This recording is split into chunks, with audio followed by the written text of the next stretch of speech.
Assalamualaikum warahmatullahi wabarakatuh. Nama saya Rafiq Ramadhani dengan FM 2317051092. Di video ini saya akan mengganti pertemuan dari pertemuan ke-7, yaitu materinya fragmentation. Yang pertama ada definisi. Fragmentasi berasal dari kata fragmen. Secara sederhana, berarti pecahan atau bagian-bagian kecil dari sesuatu yang lebih besar. Fragmentasi data merupakan sebuah proses pembagian atau pemetaan database di mana database dipecah-pecah berdasarkan kolom dan baris yang kemudian disimpan di dalam site atau unit komputer yang berbeda dalam satu jaringan data. Lalu tujuannya, pengolahan data memiliki peranan yang sangat penting, terutama ketika berurusan dengan database yang besar dan kompleks. Adapun tujuan dari fragmentasi yaitu mempermudah manajemen data, karena data dibagi ke dalam tabel-tabel yang lebih kecil dan terfokus. Mengurangi beban jaringan karena hanya fragmen terkait yang diproses saat query dijalankan. Dan meningkatkan ketersediaan karena data tersebar di beberapa site, sehingga jika satu site mengalami kegagalan, site lainnya tetap dapat beroperasi tanpa gangguan. Lalu menekan jumlah redundansi atau pengulangan data, sehingga penyimpanan jauh lebih efisien dan performa sistem menjadi lebih optimal.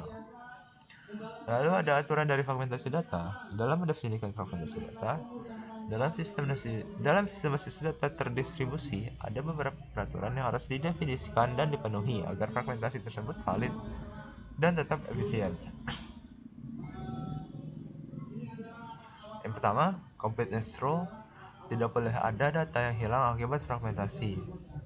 Kalau semua fragmen digabungkan kembali, hasilnya harus sama dengan data original.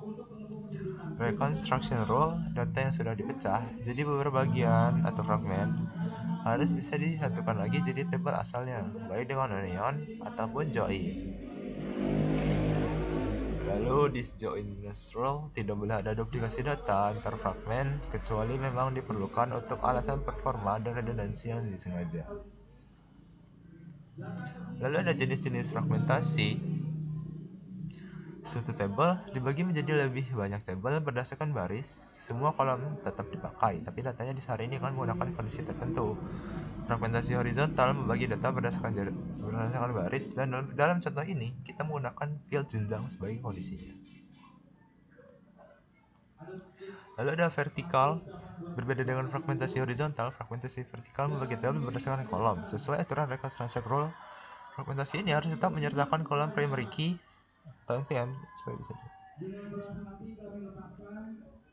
supaya bisa digabung kembali nanti.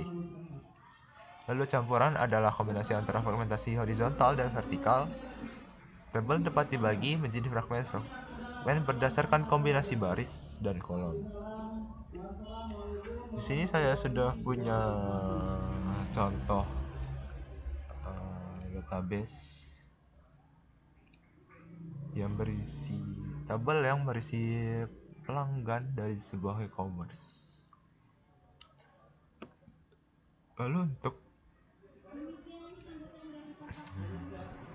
ini adalah contoh dari fragmentasi horizontal.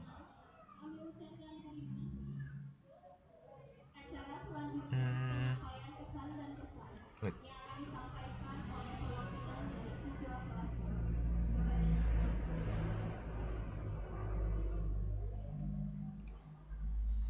Ya, di sini horizontal di mana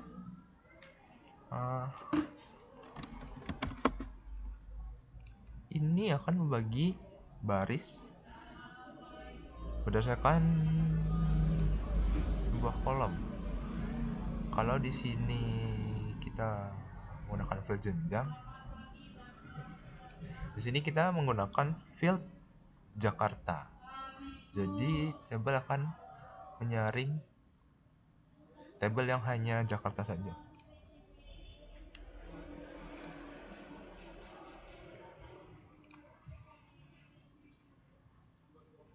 Lalu ada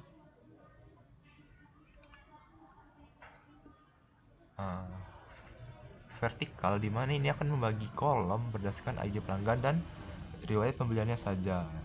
Sini di pelanggan membeli TV, di sini lalu ID 2 memberi kamera, ID 3 membeli smartphone. Lalu terakhir ada fragmentasi campuran, di mana ini akan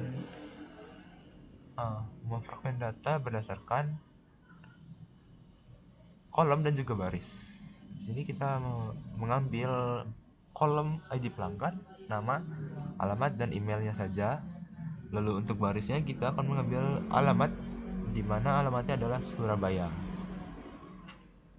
Mungkin sekian video dari saya. Mohon maaf bila ada salah kata. Wassalamualaikum warahmatullahi wabarakatuh.